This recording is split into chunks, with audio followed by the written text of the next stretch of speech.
کریں, تھوڑی سی سرجری اس طرف بھی دھیان کریں. ہمیں تو 780 سے نواز دیا, ہم ساروں کو بہت بڑا بڑا دہشت گرد ڈکلیئر کر دیا, ہم تو چلو جو ہو گئے سو ہو گئے. لیکن جو ملک میں اصل میں چور اچکے ہیں, جو آپ کے ملک میں دہشت گردی کرتے ہیں, جو عوام کی املاک کو, ان کی جان کو نقصان پہنچاتے ہیں, کچھ تھوڑی سی توجہ سے اس طرف بھی ہو اور جینوائنلی ہو. اور یہ بھی میں ضرور کہوں گی کہ رؤوف حسن صاحب پہ وہ جو اٹیک کرنے والے تھے, کچھ تھوڑا سا ان پہ بھی مہربانی کریں, ان کو بھی ڈھونڈ لیں, کیونکہ ہمیں تو بغیر ڈھونڈے ہی ہمیں آپ لوگوں نے 14 مقدمات میں اور 45 مقدمات اوور آل پورے پاکستان میں پتہ نہیں کہاں کہاں نامنیٹ کر دیا اس دن تو. اور پولیس جیو فینسنگ بھی فوراً ہو گئی, لوگوں کی, خواتین کے, بچوں کی تصویریں بھی ٹی وی پہ بڑی جلدی چل گئی. تو وہ جو 6 لوگ آئے تھے اس دن اور وہ ان پہ قاتلانہ حملہ کر کے گئے, ذرا تھوڑا سا یہ والی ٹیکنالوجی وہاں پر بھی استعمال ہونی چاہیے. فیصل, آج علی امین گنڈا پور میں پیش ہونا تھا, کیا آپ نے ان کی حاضری سے استثناء کی درخواست دی؟ کیا انہیں پیش نہیں ہونے دیا گیا یا وہ خود نہیں پیش ہوئے؟ بسم اللہ الرحمن الرحیم. دیکھیے, علی امین گنڈا پور صاحب کیس میں اپیرنس کے لیے کل رات کو تشریف لے آئے تھے, اور جو ہمیں کنوے کیا گیا, جو ذرائع نے ہمیں بتایا علی امین صاحب کے, کہ ان کے کنسرنڈ آفیشلز نے رابطہ کیا جیل اتھارٹیز سے, اور انہیں بتایا کہ علی امین گنڈا پور جو آج کل CM-KPK ہیں, انہوں نے اپنی پیشی میں عدالت میں پیش ہونا ہے. تو جیل اتھارٹیز نے یہ کنوے کیا ہے کہ علی امین صاحب مت آئیں, انہیں اندر نہیں جانے دیا جائے گا. جس وجہ سے علی امین صاحب نہیں آئے تو ان کی حاضری معافی کی درخواست ہم لوگ دیں گے. میڈم, یہ بتائیے گا کہ خان صاحب کے آلموسٹ سارے کیسز اب ختم ہو چکے ہیں, ایک کیس باقی رہ گیا جس کا فیصلہ کل آنا ہے. رہائی بھی کے بھی امکانات بڑھ گئے ہیں, لیکن ظاہر ہے حکومت تو نہیں چاہے گی کہ وہ باہر آئیں. کیا دیکھ رہی ہیں معاملات آگے؟ دیکھیں, یہاں پر چاہت چلے گی یا رول آف لا چلے گا, صرف یہی معاملات ہیں. اور یہ الحمدللہ اس سارے ایپیسوڈ میں سے کچھ اور نکلا ہے یا نہیں نکلا 9 مئی سے, یہ ضرور سارے پاکستان کو پتہ لگ گیا ہے کہ اس ملک میں آئین اور قانون کے مطابق نہ کیسز بنتے ہیں نہ کیسز ختم کیے جاتے ہیں. یہ ہمارے جو بھائی ہیں, یہ سارا دن آئین کی پروٹیکشن کے لیے, قانون کی کتابوں کے مطابق جو ہے وہ آئین اور قانون کے حدود و قیود میں رہتے ہوئے عدالتوں میں جا کے ہمارے لیے کیسز لڑتے ہیں. اور رانا ثناء اللہ شام کو ایک پروگرام میں بیٹھتے ہیں اور کہہ دیتے ہیں کہ جی ہم کوشش کر رہے ہیں کہ کوئی ادھر ادھر کا کوئی اور کیس نکال کے ہم عمران خان کو جو ہے وہ جیل میں بند رکھیں. تو اب آپ یہ دیکھ لیجئے کہ سیاسی انات, سیاسی جو ایک بغض کا اور ایک وکٹمائزیشن کا نشانہ بنایا جا رہا ہے پاکستان کی ہر دل عزیز سب سے بڑے لیڈر کو, وہ آپ کو اندازہ ہو گیا ہے کہ نہ ان پہ نہ ان کی بیگم صاحبہ پہ کوئی کیس ایسا نہیں ہے جس کے اوپر ان کو کہا جائے کہ یہ مجرمین ہے. ٹوٹل یہ انہوں نے اپنا جو جھوٹ تھا وہ خود ایکسپوز کر دیا ہے.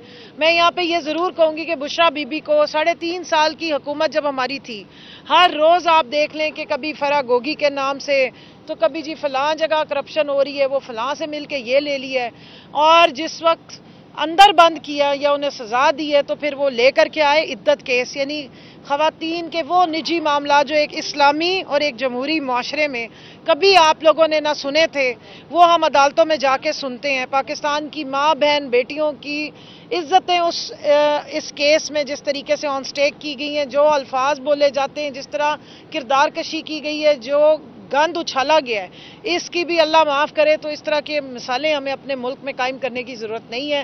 ضرور یہاں پہ کہوں گی کہ 29 مئی کو فیصلہ آنا تھا, اور یہ ہمارے ساتھ جو لیگل مائنڈز کھڑے ہیں یہ آپ کو بتا سکتے ہیں. سلمان اکرم راجہ صاحب نے بھی سٹیٹمنٹ دی, سلمان صفدر صاحب نے بھی کہا کہ 34-35 سال کی ان کی وکالت کے زندگی میں کبھی یہ نہیں ہوا کہ ایک جج صاحب نے فیصلہ محفوظ کیا اور فیصلہ سنانے کی بجائے خاور مانیکا کی غلاظت بھری تقریر سنا دی جائے, وہاں خواتین کو گندے اشارے کیے جائیں, وہاں پر گالی گلوچ کی جائے, عمران خان صاحب کو گندی گالیاں ننگی ہمارے سامنے دی گئی, اور اس کے بعد جو وکلا وہاں کھڑے ہوئے آرگیومنٹ دے رہے تھے ان سب پہ بعد میں پرچے کاٹ کے ان پہ 780 لگا دی جائے, اور جس وقت ایویڈنس کے طور پہ کہا جائے کہ اس کمرے کی فوٹیج منگا دیں CCTV کی, تو وہ فوٹیج بھی غائب ہو جائے.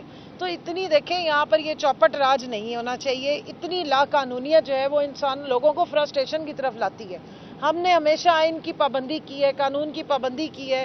ہم پہ آپ نے ان عدالتوں میں ان پولیس کو استعمال کر کے الزامات لگائے, جھوٹے مقدمے بنائے, یہ جھوٹی FIR ہم پہ کاٹی, ہم پھر بھی آتے ہیں قانون کی پابندی کرتے ہوئے, اپنی عدالتوں کو عزت دیتے ہیں, احترام دیتے ہیں. اس لیے آج دیکھیں صبح سے سب لائن حاضر ہوئے ہیں, ٹائم پہ آئے ہیں, آ کے ہم نے جج صاحب کے سامنے پیش ہوئے, اپنی حاضریاں دی ہیں. آج میرا الیکشن ٹریبیونل میں بھاولپور میں کیس اس وقت لگا ہوا ہے, لیکن میں یہاں حاضر ہوئی ہوں اور وہاں میں نے اپنے وکلا کو بھیجا ہے.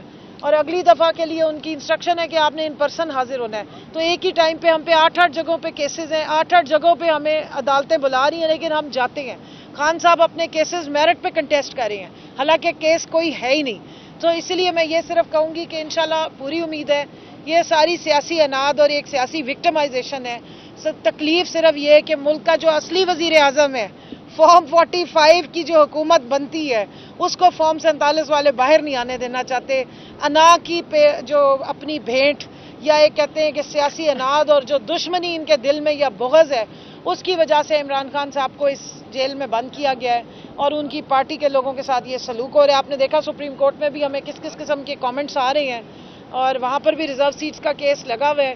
مینڈیٹ ہمارا چوری کیا گیا ہے, پھر بھی ہم آئین اور قانون کے تحت انہی عدالتوں میں جا رہے ہیں, وہیں سے جا کے انصاف کی امید رکھ رہے ہیں. اور ہمارے وکلا کی ٹیم کو سلام ہے, صبح دوپہر شام ہو انہوں نے 9 مئی کے بعد جتنی فستائیت تھی اس کا مقابلہ کیا. اور آج اگر ہم باہر کھڑے ہوئے ہیں اور آج اگر ہمارے پیچھے وہ جس طرح پہلے پکڑ دھکڑ تھی اس سے کوئی کمی آئی ہے, اس کی وجہ ہماری یہ لیگل ٹیم ہے, ہمارے یہ بھائی ہیں جنہوں نے آئین کو بھی یہاں پہ اپہیلڈ کیا ہے, جس کو انہوں نے ردی کی ٹوکری میں ڈال دیا تھا ان سارے جو ٹولے نے 47 فارم والوں نے, اور ساتھ میں عدالتوں کی سینکٹیٹی بھی واپس کی ہے. اور ساتھ میں ان ججز کو بھی سلوٹ پیش کروں گی, ان ججز کو ضرور سلوٹ پیش کروں گی جو اس ساری فستائیت کے اگینسٹ کھڑے ہو گئے ہیں, حق سچ کا ساتھ دے رہے ہیں اور منصف ہونے کا حق ادا کر رہے ہیں. اصل آپ کبھی اڈیالہ جیل, کبھی ATC, کبھی کسی عدالت میں, کبھی کسی عدالت میں, آج کتنے ملزمان پیش ہوئے اور آج چونکہ چالان بھی تقسیم ہونے تھے نہیں ہوئے, پروسیکیوشن نے کیا بتایا؟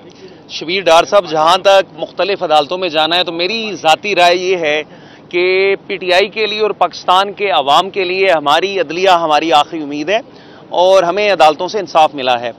تو جہاں تک کیس پروسیڈنگز کی بات ہے, آج فریمنگ آف چارج کے لیے کیس نہیں تھا, آج ڈسٹریبیوشن آف کاپیز کے لیے تھا, جو لیگل پروسیجر ہے کرمنل ٹرائل کا. جہاں تک مختلف عدالتوں میں جانا ہے تو میری ذاتی رائے یہ ہے کہ PTI کے لیے اور پاکستان کے عوام کے لیے ہماری عدلیہ ہماری آخری امید ہے اور ہمیں عدالتوں سے انصاف ملا ہے.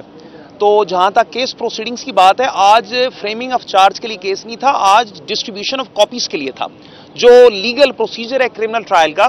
اس میں پہلے ڈسٹریبیوشن آف کاپیز ہونی ہے اور اس کے بعد پھر چارج فریم ہونا ہے اور اس کے بعد ایویڈنس ہونی ہے.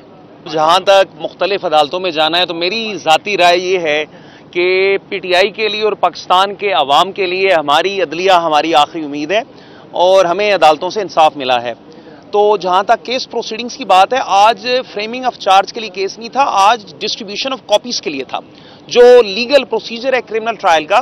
اس میں پہلے ڈسٹریبیوشن آف کاپیز ہونی ہے اور اس کے بعد پھر چارج فریم ہونا ہے اور اس کے بعد ایویڈنس ہونی ہے. Thank you. بہت شکریہ, تھینک یو. دعا کریں کہ میری حاضری جلدی ہو, میں کرواتی ہوں پھر آپ کے دعا کریں. باہر ہی رہوں. آپ